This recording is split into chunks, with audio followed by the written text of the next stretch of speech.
देवी सर्वभूतेषु विष्णुमायेति शब्दिता नमस्तस्यै नमस्तस्यै नमस्तस्यै नमो नमः।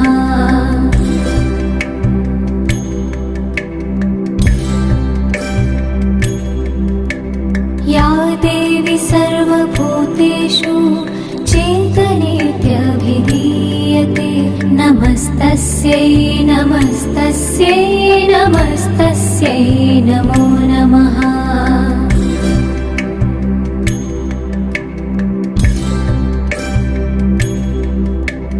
या देवी सर्वभूतेषु बुद्धिरूपेण संस्थिता नमस्तस्यै नमस्तस्यै नमस्तस्यै नमो नमः।